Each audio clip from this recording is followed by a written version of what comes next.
A jornada se inicia com o protagonista despertando imerso na mais completa escuridão. Desorientado, ele tenta compreender onde está e se ainda é noite, tateando em busca de algum interruptor ou fonte de luz. Contudo, o vazio é absoluto. De repente, uma fenda luminosa rasga o breu, revelando uma floresta vasta e desconhecida. A confusão se instala. O que ele faz ali? Pior, por que seu corpo não responde? Nesse momento de pânico, uma janela de status materializa-se diante dele. A verdade é chocante. Ele reencarnou como um ovo de dragão. Uma voz incorpórea surge em sua mente, explicando que aquela interface permite visualizar seus atributos numéricos e que a habilidade Voz Divina será responsável por explicar itens, estatísticas e notificá-lo sobre quaisquer alterações em seu status. Imediatamente, ele questiona se aquilo é algum tipo de jogo. A voz, fria e mecânica, responde que não possui autorização para fornecer tais explicações a um ser de nível 1. Ele insiste, perguntando sobre a identidade da voz, mas recebe a mesma negativa. Frustrado e exausto com as respostas evasivas, ele exige saber quem fala e onde está, apenas para ouvir a repetição monótona da recusa. A fúria toma conta dele. Ele grita para que a voz se cale, mas, ao se agitar, acaba despencando da árvore onde estava aninhado. O impacto com o solo traz uma nova notificação. Ele adquiriu a habilidade Resistência a Quedas e o título nada lisonjeiro de Desastrado. Ofendido, mas sem tempo para lamentações, ele percebe que o terreno é inclinado e começa a rolar descontroladamente em direção a um lago. Após frear milagrosamente antes da água, ele encara seu reflexo.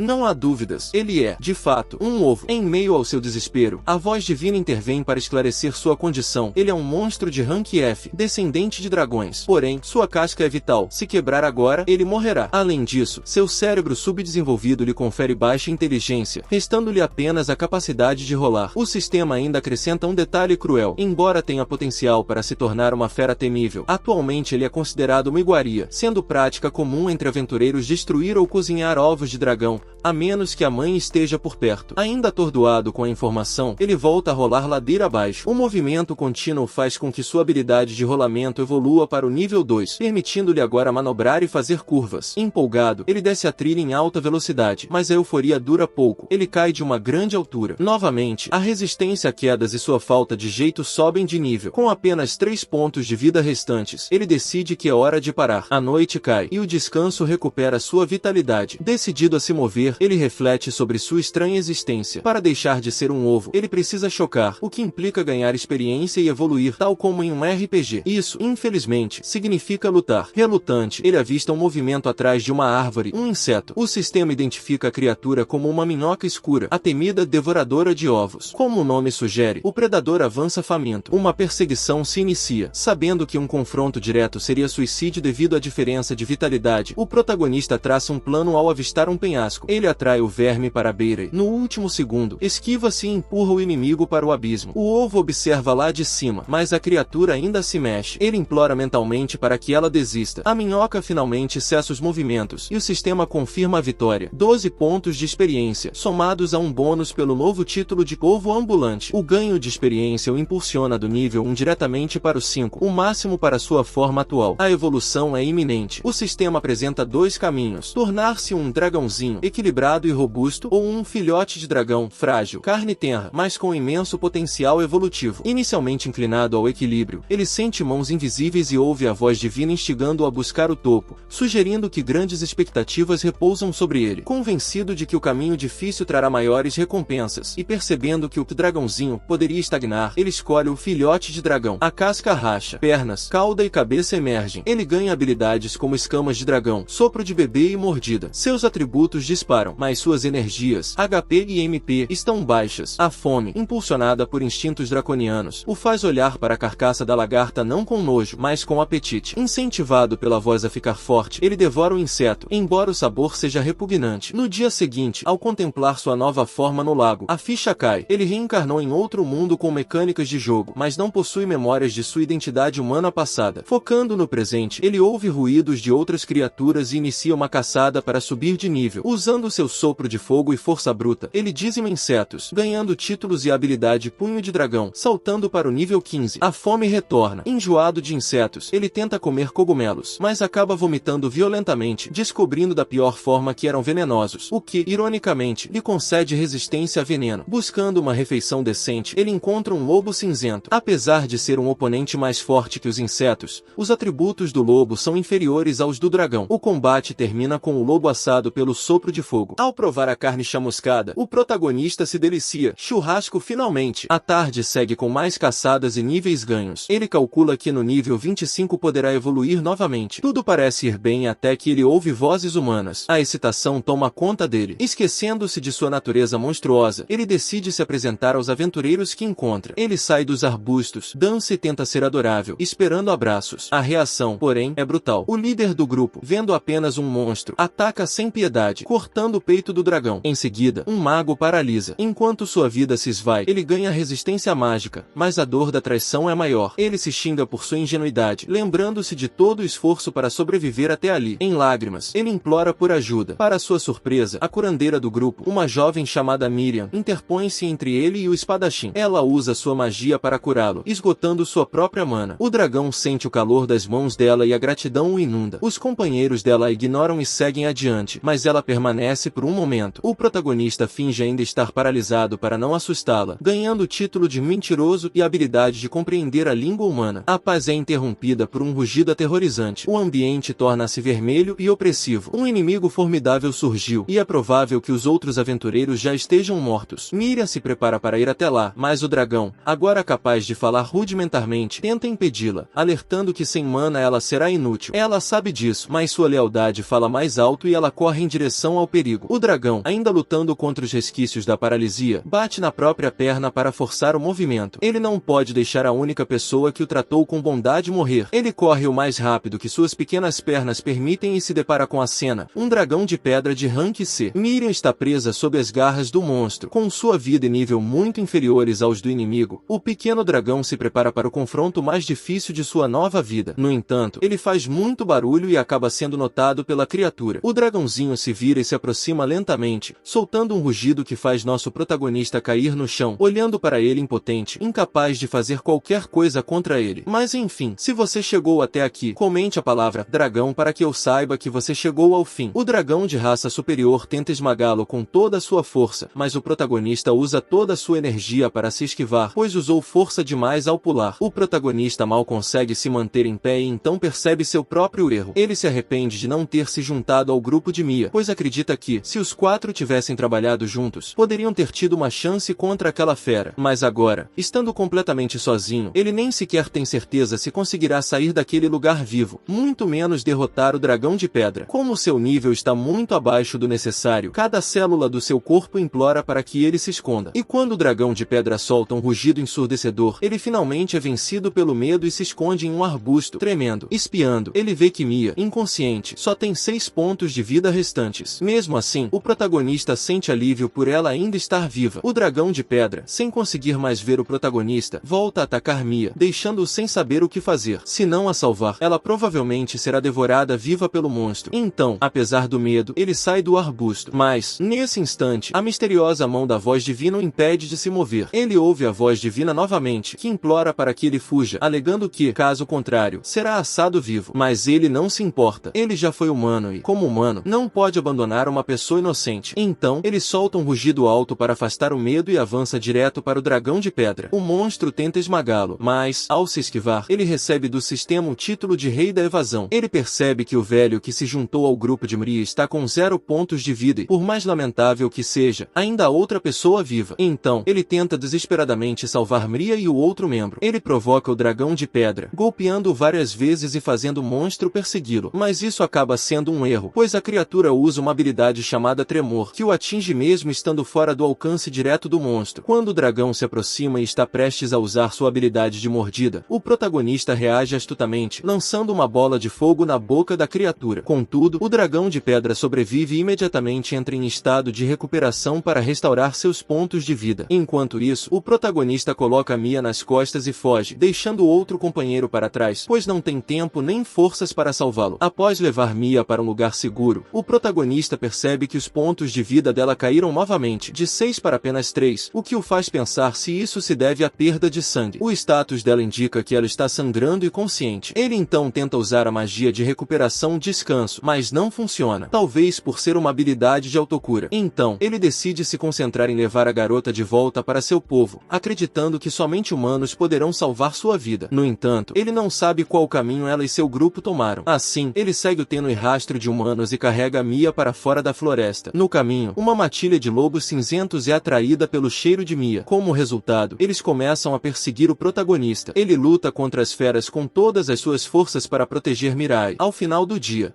está completamente exausto. Mesmo assim, ele continua se esforçando e consegue levá-la até uma vila. Como não há ninguém por perto, ele começa a rugir alto, na esperança de chamar a atenção. Alguns humanos aparecem, mas obviamente acreditam que o protagonista é uma fera tentando ferir Mia. Como não há como se comunicarem, os humanos começam a atacá-lo. Percebendo que, como um dragão, ele jamais conseguiria convencê-los de que não é perigoso, ele coloca Mia no chão e foge, recebendo um novo título do sistema, Pequeno Herói. Alguns dias depois, Miriam recupera a consciência após receber o tratamento adequado e percebe que está na casa de Marielle. Marielle explica que precisou usar uma poderosa magia branca para salvar sua vida, e Mia agradece. O que realmente a incomoda é não saber quem a trouxe de volta para a aldeia. Então, ela pergunta a Marielle se foram os outros dois membros do grupo, os velhos Grans ou Da. No entanto, Marielle revela que o corpo sem vida de Grants foi encontrado pelos aldeões no dia anterior, na floresta. Visivelmente abalada, Marielle chama Da de tolo por ter provocado um dragão de pedra. Quanto a Da, ela explica que seu corpo ainda não foi encontrado, mas acredita que ele foi devorado por outro monstro. Ao perceber que foi a única sobrevivente, Mia sente-se extremamente culpada e se arrepende de não ter impedido Da de desafiar o dragão de pedra. Ela desaba em lágrimas e Marielle tenta consolá-la, dizendo que não foi culpa dela, mas não adianta nada. Tudo que Mia consegue se lembrar é da coragem de Da. Ela se recorda do dia em que o viu perder a cabeça de verdade pela primeira vez. Naquele dia, Da discutiu com alguns garotos da aldeia. A briga começou porque um dos garotos disse que Da jamais seria capaz de lutar e derrotar um dragão de pedra. O garoto parecia tão confiante porque sabia que da última vez que Da havia encontrado um dragão de pedra, ele perderá a coragem e fugira. Da insistia que isso era passado e que, se agora tivesse um motivo para lutar contra um dragão de pedra, certamente venceria. Os garotos tinham absoluta certeza de que ele não seria capaz de vencer. Assim, o orgulho de Da o levou a aceitar uma tarefa impossível. Ele sabia o quão impossível era, e por isso precisava de uma curandeira ao seu lado. Consequentemente, procurou Mihia para acompanhá-lo. Quando lhe contou qual seria a missão, Mihia perguntou por que ele não havia pedido alguém muito mais forte do que ela, como Marielle, para ir em seu lugar. Da percebeu que ela não confiava nele o suficiente. Então, ele disse que havia falado com Marielle e que a própria Marielle lhe dissera que tinha um compromisso anterior, razão pela qual ele deveria pedir ajuda a Mia. O coração de Miriam estava cheio de dúvidas. Ela sabia o quão fortes eram os dragões de pedra e lembrou-a da que Marielle já lhe havia dito que, em hipótese alguma, ela deveria se aproximar de um dragão de pedra. Então, por que Marielle daria permissão para algo assim? Da tentou convencê-la com mais afinco. Ele chegou a afirmar que Grantes estava presente quando Marielle deu a permissão e Grance confirmou isso também. Ele a chantageou emocionalmente, dizendo que ela sabia o quão fortes eram os dragões de pedra e que, se ela não fosse com eles, eles morreriam. A contragosto, Miriam concordou em ir com eles, sob a condição de que, se a situação se complicasse, eles recuariam imediatamente. Infelizmente, ela não conseguiu salvar nenhum deles. Marielle tenta encorajá-la, dizendo que ela não fez nada de errado, lembrando-a de que foi apenas o orgulho de Dar que o matou e nada mais. Marielle também destaca que, apesar de ter encontrado um dragão de pedra, Miriam conseguiu voltar para casa viva. Isso choca Mia, pois ela tem certeza de que não voltou sozinha. Ela pergunta a Marielle como conseguiu retornar à vila, e Marielle explica que os homens que a encontraram disseram tê-la visto sendo atacada por um monstro nos arredores da cidade. Mia se lembra de ter desmaiado quando foi atacada pelo dragão de pedra. Por isso, tudo parece confuso em sua mente. Percebendo sua confusão, Marielle diz que humanos às vezes sofrem de perda de memória após encontros traumáticos. Então, talvez seja isso que esteja acontecendo com ela. Mia se lembra da cena em que viu um pequeno dragão lutando à sua frente. Então, ela começa a se perguntar se foi aquele dragão que a trouxe de volta para casa. Ela pede a Marielle uma descrição do dragão, mas Marielle não estava lá quando o pequeno dragão a trouxe, então não tem muito a dizer. Mesmo assim, Mia continua pensativa sobre toda a situação. Enquanto isso, o pequeno dragão acorda depois de um longo descanso. Ele percebe que seus ferimentos já cicatrizaram, pois sabe que o repouso certamente o regeneraria. Pensa em Mia e se pergunta se ela também está bem agora. Reflete sobre tudo o que aconteceu nos últimos dias, desde que usou seu fogo contra o dragão de pedra e achou que funcionaria, apenas para descobrir que o dragão de pedra tem o poder de restaurar seus pontos de vida imediatamente após ser atacado. Isso só fortalece sua determinação em se tornar mais forte a qualquer custo, o que significa que ele precisa evoluir. Para isso, ele precisa alcançar o nível 25. Com esse objetivo em mente, ele captura uma minhoca e a pendura em uma árvore para atrair outras minhocas que viriam resgatá-la, e então ele as mataria. Ele chama essa técnica enganosa de invocar aliados, e ao usá-lo, ele recebe do título de malfeitor. Ele sabe que o que está fazendo é errado, mas precisa fazer isso por enquanto. Talvez depois de evoluir, ele não haja mais dessa forma. Ele mata todos os vermes que aparecem para confrontá-lo e em pouco tempo atinge o nível 25, finalmente tornando-se elegível para evoluir. Ele pede para ver a árvore evolutiva e recebe 5 opções. São eles: mini dragão